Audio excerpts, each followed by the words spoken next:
go kick his ass. This is LA Kings Fan Talk, where we know nothing. And now, your hosts, Rodney, Rob, and Mike. Well, first and foremost, I think, Rob, you wanted to start us off today, didn't you? What with the big apologies for immune systems out there that can't handle fighting off this virus, and we've been on COVID protocol for the past 2 weeks. Yeah, we apologize for Mike, everybody. I'm gonna start with this woke shit. That's what HF board is now too. My brother actually made that comment. It's just a bunch of woke young dumb. You say one thing and it's they're just those are all the McDavid fans out there. trying to justify that hit that he did last night.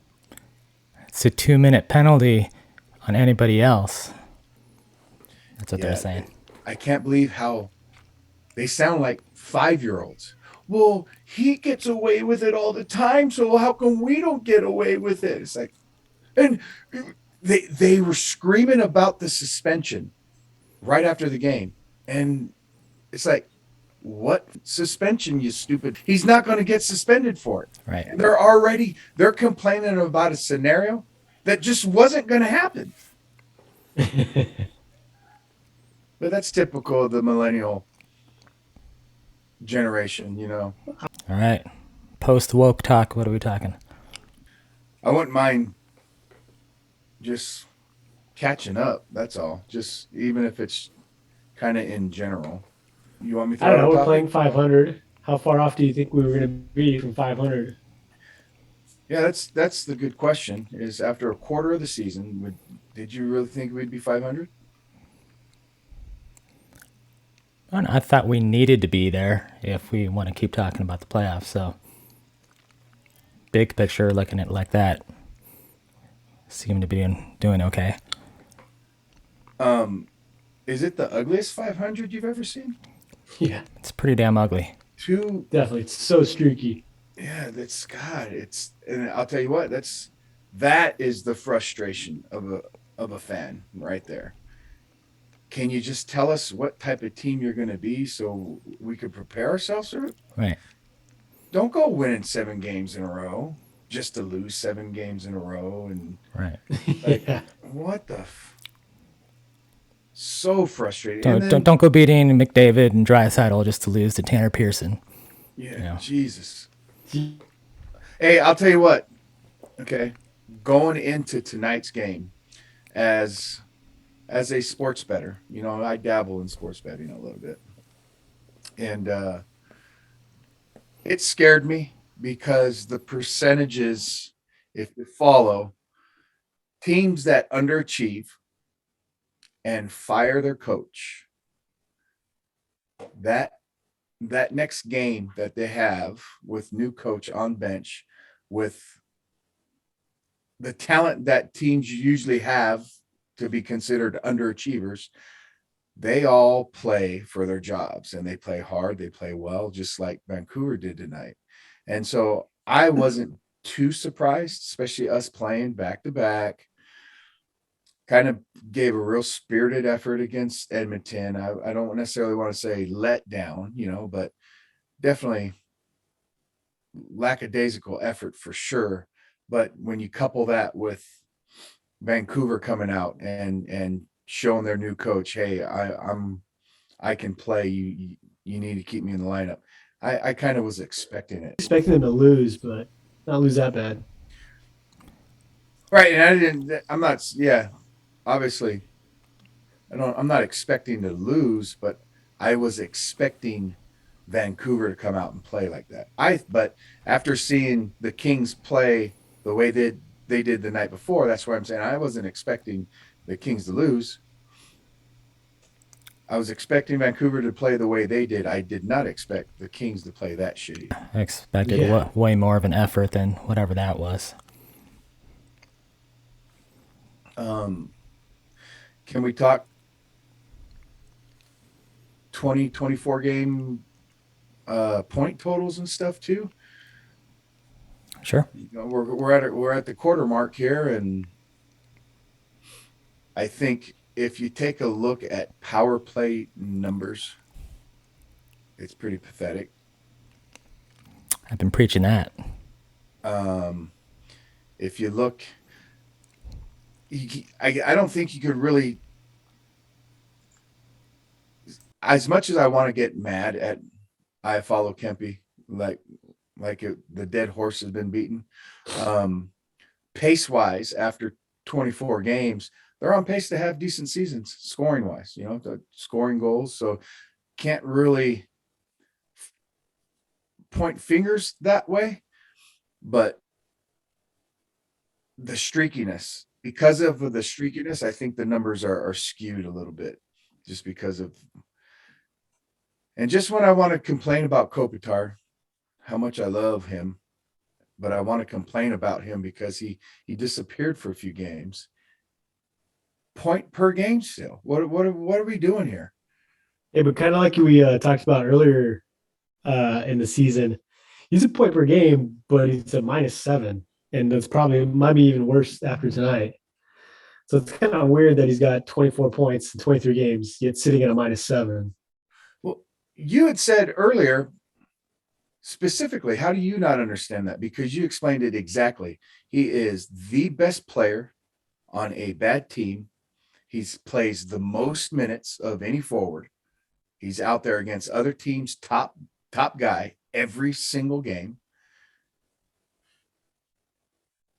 I mean, that's just the way that plus minus. That's when I think plus minus really kind of doesn't mean a whole lot when you're talking about Yeah, guys like Kopitar and like Dowdy. I'll defend Dowdy a little bit. Dowdy's plus minus numbers over his career are a little skewed, I think, because how many minutes he logs and the competition he's always going up against, especially the last few years on how bad the Kings have been. So I don't know. I don't know that if that plus minus on Kopitar really means much because he's producing. That's all there is to it. Second line Dano, second line Arvidsson or first line Arvidsson. I don't know. When you project their numbers, Dano's going to have a 40-point season. Is that good enough for what we're paying him? Kind of. Is he tops on our team in face-off percentage? I'm Yeah, assuming he is. And he's playing even. I think he might be a plus right now. Yeah, he's a +1. Arvidsson, I just would love to see him score more. That's what we brought you over here for. Right. yeah, Okay. Rodney, he is the best face-off percentage.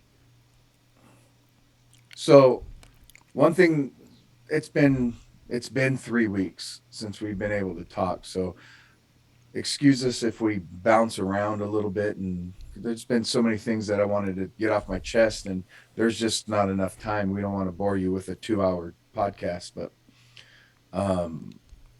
the theme of playing Washington, playing Carolina, we played with them for sure. A couple 1-goal losses. But the fact of the matter is they were losses. Right. And it's always going to fall back on guys not finishing, guys not putting away the puck when they have opportunity to. And is that because they're just not good? Is it system? I don't know. I don't know. We coupled those good games, but still losses, like you said. And then we followed up and lost to Arizona. You know what I mean? Yeah, but we got a point out of the Arizona game. We did. Took a shit against Toronto after beating them the first time in Toronto, right? Right. Stole a point from Anaheim. Beat Ottawa's minor league team again. Thank you, Ottawa, for 4 of our points. Yeah. Yeah, we bit Ottawa. I mean, we beat Ottawa twice. So there's Yeah. that. Calgary, once again, played with them. One goal loss. We're just not good enough. Yeah, it's probably what it is. We're just not good enough. I don't know. Like, it seems like Ontario is doing so great that should we be calling people up from Ontario and who should we be sending down? See how Okay, that goes. so as fans, you guys are a couple Kings fans, I think. I know Rodney is might sometimes. Um, Uh, when when is it time in the season to say we're not making the playoffs? Youth movement, sell, trade. When does that start happening? Halfway? All-Star break? Trade deadline? Do we wait all the deadline? When are you as a fan saying the season we are not making the playoffs? Youth movement. I'd wait to pretty close to the trade deadline. See how close we can get. Players we got. But I am ready to start sending some players down we have right now, rotating up some more players from Ontario. At the risk of yeah, losing, well, I was gonna say when you say trading away and youth movement, like who are we really trading away? uh, Jonathan Quick will get a ton in return the way he's playing right now. And you take a team exactly like Edmonton. They're all over Jonathan Quick. If Edmonton had a Jonathan Quick, that might be the piece they are missing. All of their message boards were talking about how they all want Jonathan Quick. Oh, were they? Uh-huh. So, and that's what I'm Uh, saying. Even though Dustin Brown but doesn't that have the that numbers, but you saw what Dustin Brown did last season, as a streaky guy, as a two-time Cup champion, as a former captain, forward depth, a guy that plays a playoff type grind. I think Dustin Brown is very serviceable and can get something back in trade. And I hate to say it, Anze Kopitar would return a ton if we traded Anze. He would. I don't think anybody would take Doughty though. I don't see any of those guys getting traded. Maybe Brown of all those guys. You don't see Quick getting traded? Well, I mean, yeah, that's I can see Quick being traded, but like you're talking about youth movement, like we don't have a goalie in the system uh, that we want to see up right now, do we? Villada, maybe, but he's still young in his goalie career, correct?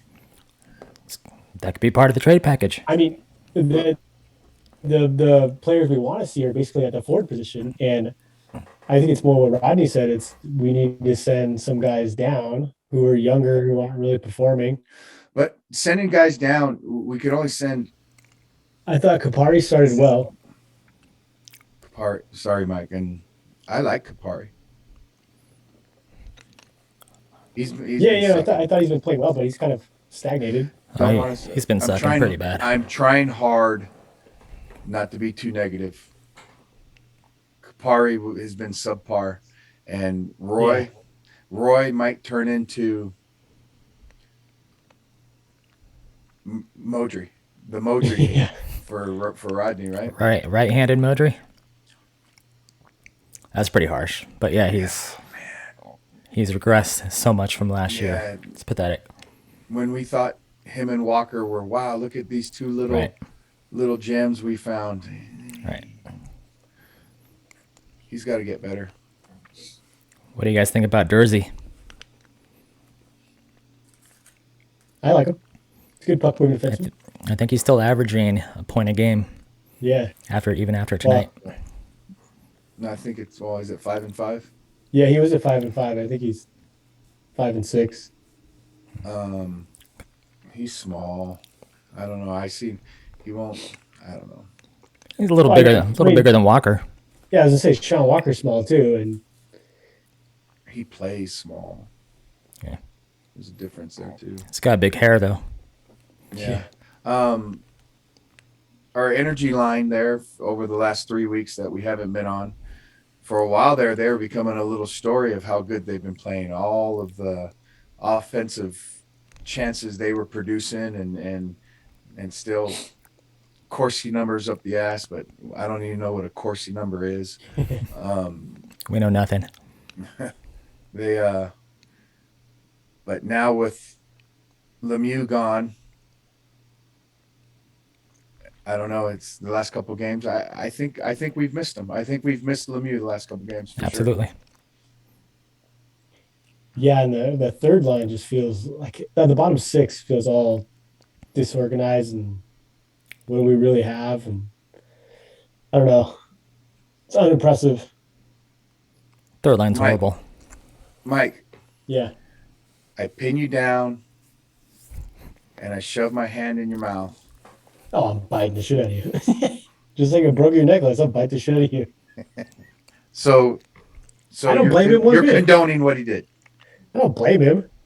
Okay. It kind of looked like baby Brady was trying to fish hook him. So, and the guy just seemed like such a crybaby after, and I was like, good for you, Lemieux. Good job biting him. Okay.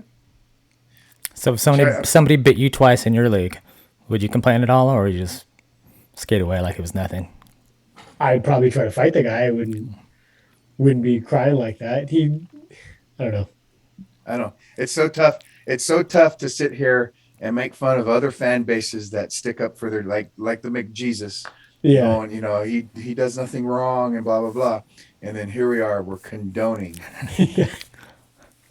But like you said, somebody puts like if anybody doesn't answer that question with like, yeah, I bite him. Like you're gonna let someone else stick their fingers in your mouth? You know what I mean? Well, but see, that's under the assumption that he stuck his fingers in his mouth. I haven't seen anything that said that. Just like I haven't seen him actually bite anybody. Yeah, I right? haven't seen any fingers go in his mouth either, going the other way.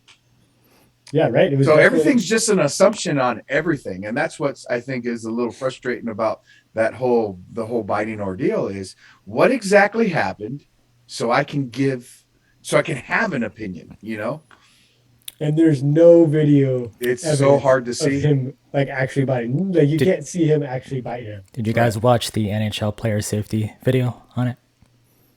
No, So I didn't know they I released saw an excerpt of that today, but it was on somebody else's channel, so they had to block out the parts so it wouldn't get demonetized. But they said what happened was the fingers were just close to his mouth, and even as soon as they were close, Lemieux just went after it, and first thing he could see he could bite, he went after it and bit him. But they showed him bite him on his left hand, but they can never get any video of him biting his right hand. But the hand that shows all the damage is all in the right hand. So a hand that came across, hammer fisting across his helmet Was his right hand. was his right hand, and where he hammer fisted across the helmet is right where the alleged bite mark was. right. Who knows what the hell happened? But all I know is Lemieux's a king. We need him. So you, Kachuk. You deserve to get bit. Maybe he heard there was like an arty party in Lemieux's mouth, so he's Yeah, that's what it was. trying to find it with his fingers. Kachuk heard there was an arty party in Lemieux's mouth, and he tried to join. How'd you guys feel about Clegg? Oh, yeah, I wanted to bring that up a couple times. I kept saying when we're talking about youth movement and trade and all, there's our first casualty, well, second casualty, even though we got one of the casualties back. Right. But Clegg is bye-bye, and That's our first was- high draft pick casualty recently. I was a Clegg fan. I thought he had some good skill, some good offensive puck moving skills, and More so than Mata. If you're the GM, who would you have put on waivers out of those two? tough. Because that was a big complaint for most people, was that why let Clay go when he has still his upside and hold on to Mata when he's going to be UFA at the end of the year. It's tough. Yeah.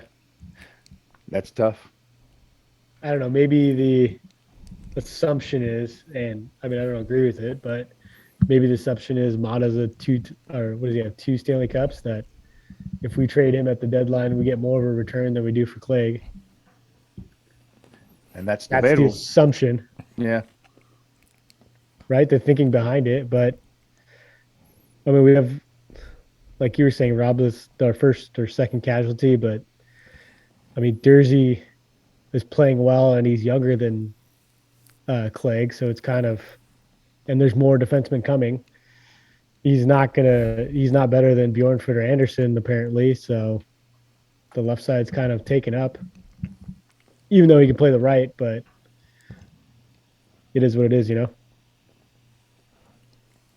It just sucks to lose him for nothing, but Yeah. we have so many draft picks and prospects that I guess it doesn't matter, but that's the only frustrating part, is just second round pick for nothing. So people that are listening to this, don't forget to like and subscribe. And but why don't you, I wish more people would comment. I wish like 8 of you would comment instead of just 3 of you. And let us know, do you want us up here complaining and saying fire Blake, fire McClellan, we suck, and we hate these people and all? Or because right now I've been hearing the fans that I talk to face and stuff like that. I don't know. It kind of sad to me that people start talking about firing McClellan. I still don't think this is a McClellan thing yet. Yeah, I hear a lot of fans calling for McClellan's head, for sure. Way more than I hear them calling for Blake's head. Yeah, I don't know. It's all over Twitter. Fire McClellan, fire Blake. But I see, don't really. Twitter, once again, Twitter is a bunch of woke, stupid troll shit, hoping to make a name for themselves or something. I don't know. Here's a subject. Daryl Sutter's return. I like coaches. I like watching all the NHL teams. I have the center ice package. I watch a East Coast game and a West Coast game almost every day.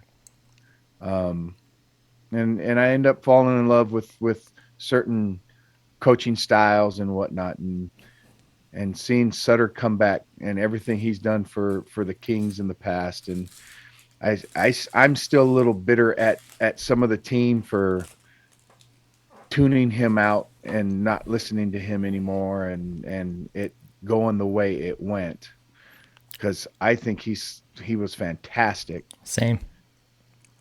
And had a friend on a roller hockey team. She was our goalie, and she was so mad at him for taking the C away from Brown, and wasn't a big fan of him. And I love him, and I was glad to see him come back, and I'm glad to see Calgary doing well for him. I just wish they weren't in the Pacific. Right. That him going to Calgary, like the way, just watching that game against them, it felt like watching 2012 Kings, right? Yeah. Right down to that old Kings fourth line of theirs. Right. Yeah. It was Richardson, Lewis, Lucic, and Lewis. Yeah. Is it and Lewis. Yeah. Yeah. All former Kings. No, but I totally agree. I loved Sutter when he was our coach, but I think he just has a shelf life of 4 to 5 years, because it's happened at every one of his stops, right? So I think the players just tune him out by that time. Yeah, but see, that's what I hate. I hate players that tune out. It's like, obviously what he says is a winning way. So what you're doing is you're saying you're tired of winning. Weird looking at the numbers that were exactly 500 on the road, exactly 500 at home.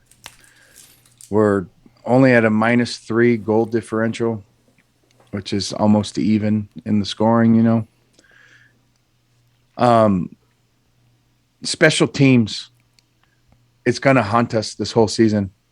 Yeah. It's one thing to be not very dynamic on a power play, but we've been, when we had our good teams, we were great penalty killers, and we're terrible now. Right. It sucks to be terrible at both power play and penalty kill. You can kind of get away with one if you're really good at the other, but it's tough to watch. And I'm pissed that we scored those 3 goals Right. against Totally Edmonton because it's skewing gonna the be numbers. because Skewing look the at numbers. Right? Skewing the numbers. Yeah. Unbelievable. Skewing the numbers. Yeah, and they're not doing nothing to address it. They keep throwing their same lines, and they're just, I don't know. Who's running it? Is it Marco? Strom, right? Is it Marco Sturm? Yep. I don't know if they need to change him. If they keep running the same plays, they're still not setting up one-timers. They got guys that should be one-timing on the wrong side of the ice. Put Kaliev on the other side where he could one-time a puck. I don't know what they're doing. It's just pathetic. It's so predictable, too. It's so predictable. All right. And then the other game, the only guy that's willing to shoot on our power play is Arvidsson, and they have him lined up behind the net. I'm like, what are you guys doing? It's just asinine. Well, I'll tell you what I'm getting a little upset with is seeing guys shoot the puck from so far away at times when there's no way you're going to score from there. And I get it, throw pucks at the net, blah blah. They're not throwing pucks at the net. They're to create chances. They're literally trying to shoot and score from off the wall above the circle. Yeah. And say, you're just not going to score from there. You're just not going to. There's no traffic in front. There's no. It's like, it's just such a waste. Did you guys think at this point Kempe would be our leading goal scorer? Yes. I thought he could be. I thought he needed to be. But it sounds like you didn't think so, Mike. I don't know. Yeah, like he's just always been so inconsistent that I didn't think he would be the leading goal scorer. But He's been playing a little better since they put him on that top line. I'll have to say that. Here's the sad thing, and that we've said many, many times. The Kings just aren't a great team when you take a look at our top 6 forwards. Kopitar, to me, is the only elite forward we have. yeah, Sad but That's true. it. And and the other ones, you can't even say top tier. If I don't know how you're gonna, you got elite, top tier, good. We got some good guys, but we don't have any top tier, and only Kopitar at that very elite level. We're terrible. feel like we have a lot of like middle 6 forwards, right? Oh yeah. Well, coach thinks that he doesn't care what anybody says. Iafallo is a superstar in this league, so there's that. Well, don't be streaky. Be consistent, and I would agree with him. We just need consistency. Yeah, I mean, I don't know. This season's frustrating. It is.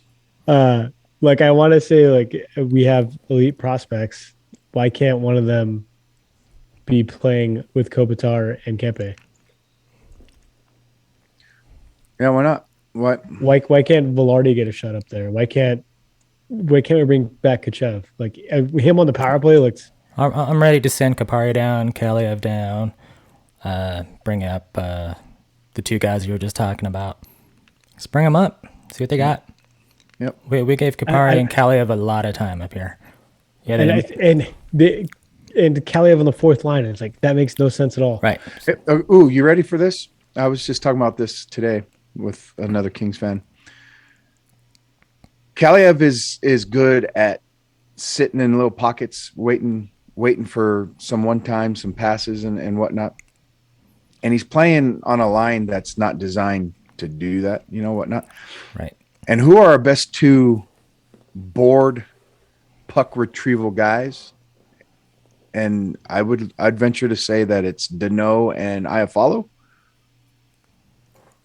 Yeah, they're up Yeah. there. Guys that can go in the corner, and when they go in the corner, they usually can come out with the puck. So why is he not given a chance on that line, right? Throw Kaliev on there and see what kind of magic that could have. I don't know. Kaliev being on a fourth line, is that because McClellan wants him on the fourth line, or that's the way Blake is? Hey, here's your players, here's your team. Understand these guys that we're paying this need to be in the top six. Your young guys have to be in the bottom six. I that's something I don't know. That's the stuff that I would love to know behind the scenes. What do you think, Mike? Yeah, I don't know. I assume just Rob Blake's job is to put the roster together, and McClellan's job is to play those players however he feels fit. I'm assuming they both talk about it, But how do you, like I said, Kelly has an elite shot, and how do you look at him and say, let's put him on the fourth line because that's what's best for him. That's what's gonna put him in the best position to succeed. Right. So here's my question. I don't like Kopitar. I'm Todd McClellan. I don't like Kopitar. I'm gonna put him on the fourth line. And then the next game, he's on the fourth line. And then the next game, he's on the fourth line. Is that something I'm allowed to do as head coach? Or is that something I have to like clear with the boss saying, hey, here's our number one guy, highest paid, face of the franchise, and I want to play him on the fourth line for multiple games in a row? Yeah, that's probably got to be cleared with Kopitar. So, Okay. and that's what I'm saying, that there has to be that dialogue back and forth, right? So is Kaliev on the fourth line because I'm not putting some rookie guy that only has 10 games experience on a top line? One of them has to be saying that, like, hey, we need to make him earn it. You know what I mean? Mm-hmm. So one of them is saying that, right? Or they're both saying that. Maybe they're on the same mindset, but it's idiotic. Like, it just doesn't make any sense, right? I would think it comes from McClellan more. I mean, I think he has an idea of how he wants the team to be, and but like you said, it makes no sense to have such a skilled young kid just be on a fourth line.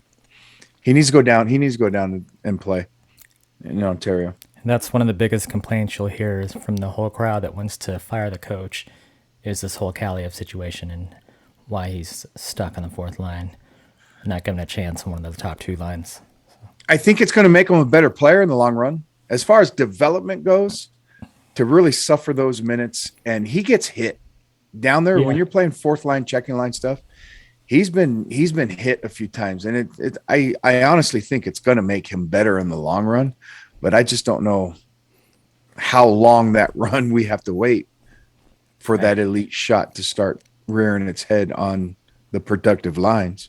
But don't you think if he's a goal scorer, like, he needs to get points, he needs to score goals, he needs to have some good assists for him to feel better about his game, to continue to develop. Yeah. And he needs to play with skilled players. Yeah, and he's not going to get that in the fourth line. Yeah, there's times where I can see where, Lazat's doing a good job and he's carrying the puck in, and there's a point where he can pass it off to Kaliev, or he can dump it, and he usually dumps it and then chases it down.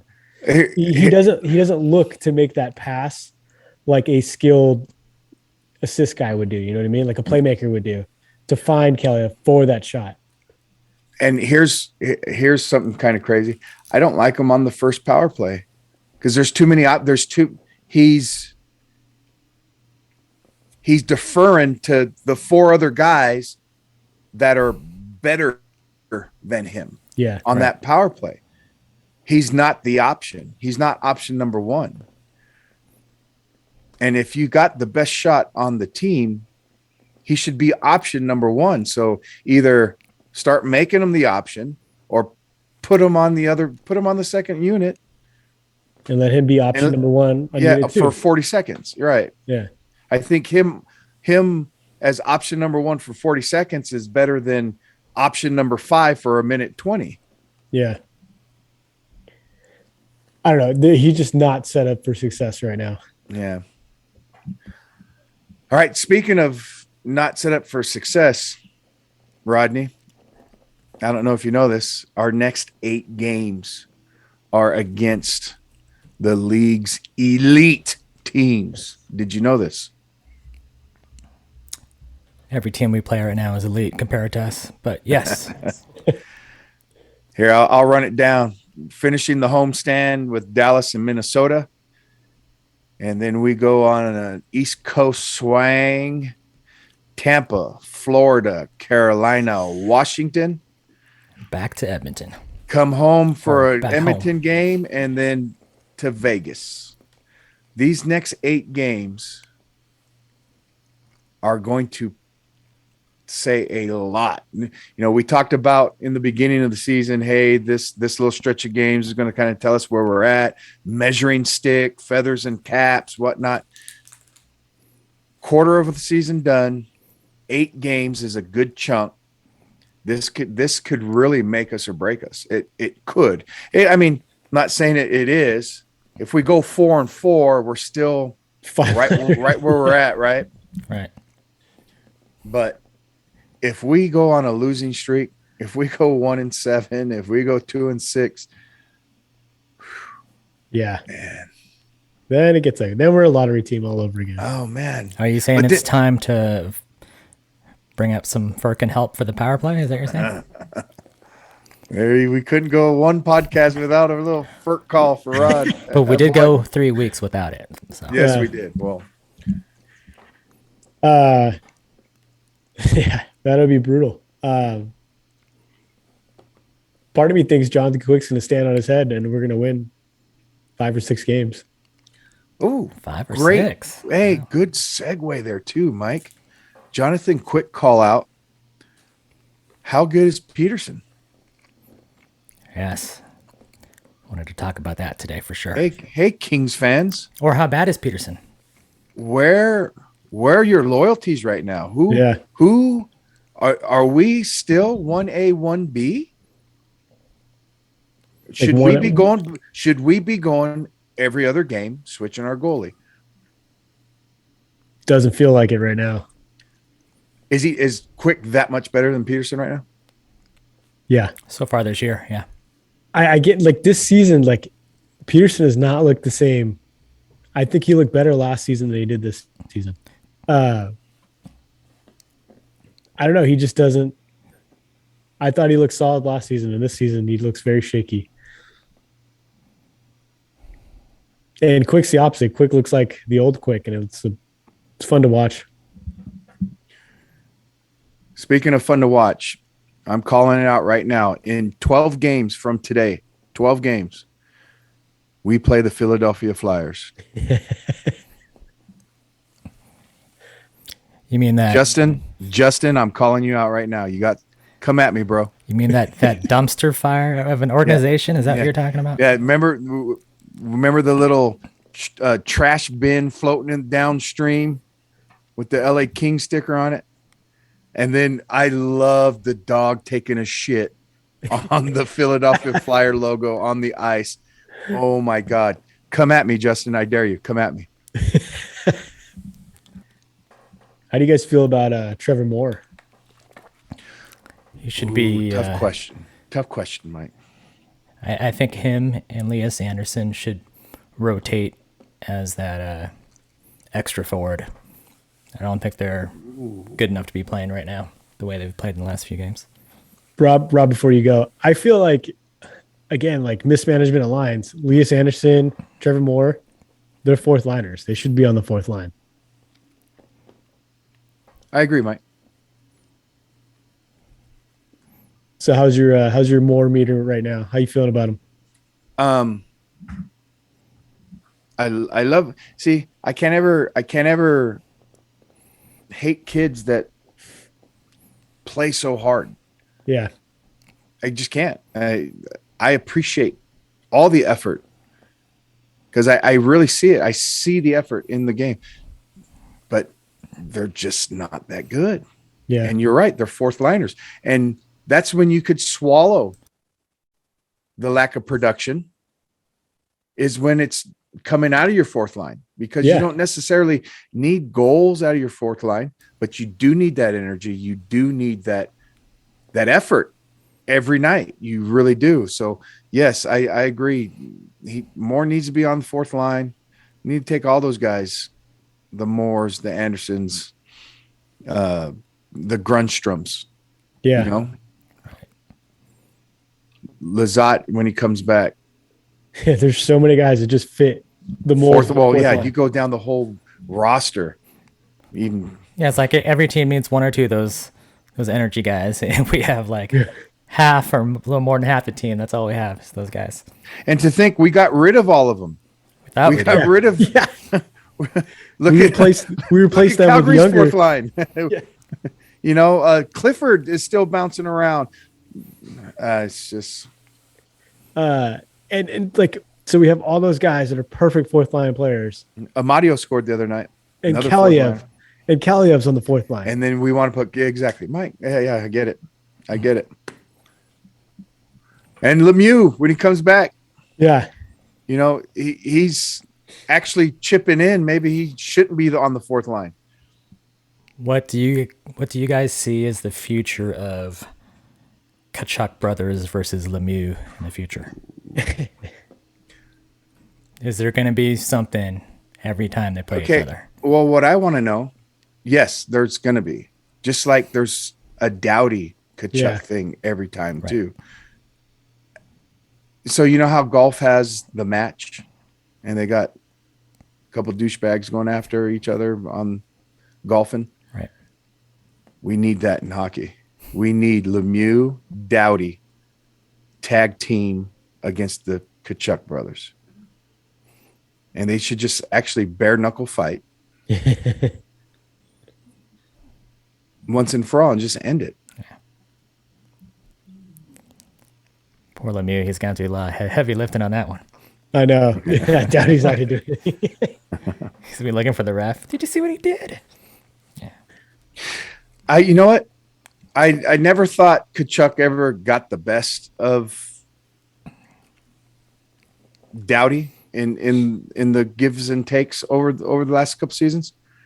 But that last game, it almost looked like Doughty didn't want to really get into it. Yeah.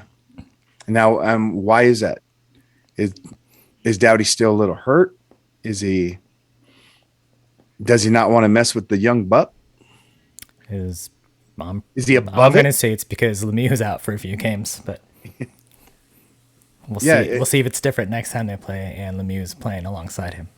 I can see Doughty. Mike can relate to this. I can see Doughty thinking he's just that much better than Kachuk and doesn't even need to waste the time. Yeah. I think he has the drama with Matthew Kachuk. I don't think he has Right. any No, well, drama with that's Brady. what I'm talking about. In the Calgary game, Yeah. Matthew Kachuk was I think he kind of punked Doughty a little bit. Yeah, because he kind of gave him the pop in his face. Yeah, and Doughty kind of like he stepped back. He did. I saw that. And I don't Yeah. know if he was waiting for a teammate to come jump in, or I don't know what was going on, but there was a weird pause there, and I was thinking, go kick his ass.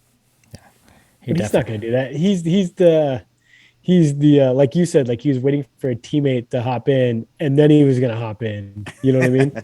You know exactly how that is, right? Yeah, I mean, yeah. No, it definitely seemed like he wasn't like trying to engage though. To the degree he had before. What do you guys think of Brady's little rant after the game? That guy seems so whiny to me.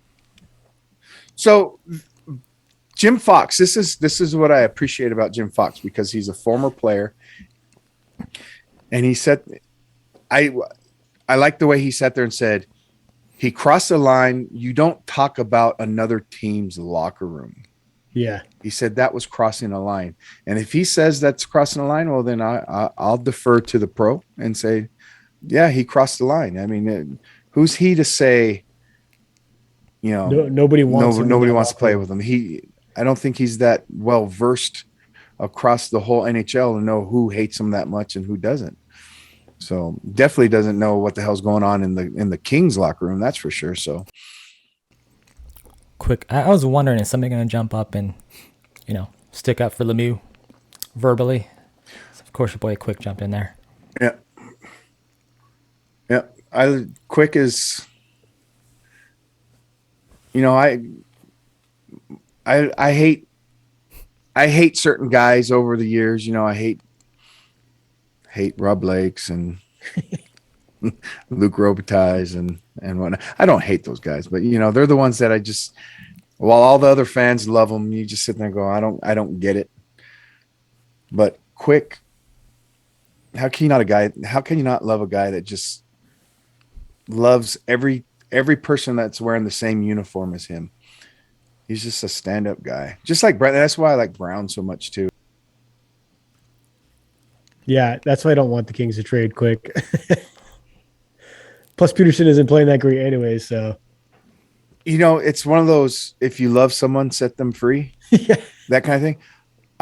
I love Kopitar so much, and I would love to see what he would look like in a Bruins uniform, because they're such a one-line team. You know how well he would do as a second-line center with Taylor Hall, and I don't know, just Quick in Edmonton with run support. He's going to go out there and know he's going to get 4 or 5 goals every game. You know how many games he would win? Yeah. Did you see? I don't know if you guys noticed it at the beginning of the Edmonton game. They were showing the goalie stats, and it was like Koskinen was like 12-2, and he had almost a 3 goals against average. Yeah, Quick had way better stats, except for his save percentage was like 9-10 at most, and Quick was like 930. 2.25 goals against, and he was 4-5-2. And and if they got traded, I would root for them.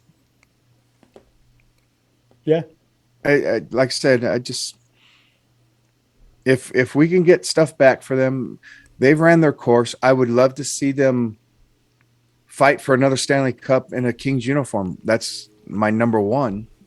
But if we're not going to be fighting for in the playoffs, then what are we doing? Which that's kind of what it looks like. We've been saying it all along, every single podcast we have. When are the kids going to have enough room to come up and start playing? And if that means getting rid of guys that we've watched for the last 10 years do magical things for the organization, then it's time to say goodbye. Maybe that's it. Maybe the old guard kind of needs to go for the kids to feel comfortable enough to take over. Instead of trying to make the kids work with the veterans, just take the top 2 lines of the Reign, move them up to the Kings, keep playing together. See what happens. I don't want it to happen. No, I want to. I know. Forever, like you said, we got to see 2 cups, so those guys are forever Kings in my eyes, and don't ever want to see them leave. So, do we think Velarde or Kuchev will come back up anytime soon? Seems like Velarde's doing okay down there, right? I keep seeing goals and assists from them. Or is it time for someone else? Well, no, just the Reign is unbelievable right now, especially with Byfield coming back, and he's going to be sent down to go play. And I know we got Tynan up with us right now, but good God, there's so you can sit half of the Reign roster and still put lines out there of guys that you're going, wow, I can't wait to see this kid come up. Yep. They're just so deep. So is that the plan then, just to keep them all together down there? A little less on defense, but forward-wise, we're very deep. Yeah, especially with Helga Grans going to the World Juniors. To the juniors, yeah. But Wolanin steps right in there. He's their number 1 defenseman. So That's is that the better idea then, that all those guys just continue to play together and they all come up together at some point? For who? Better idea for who? Like, if you're asking me, I already said send Caparia down, Kaliov down, give a couple other guys a chance. Well, I'm saying like the future of the Kings. Is it better to keep them all together right now, so they all develop together and then they just come up 6 at a time? I don't know. You still want them to get some experience NHL against good games, competition. You don't want to bring everybody up to play NHL players for the first time at the same time. You know? All right, everyone. That's our show for today. Don't forget to bite that like button. Maybe subscribe and maybe also bite that notification bell. Till next time, go Kings, go. Go Kings! Go Kings.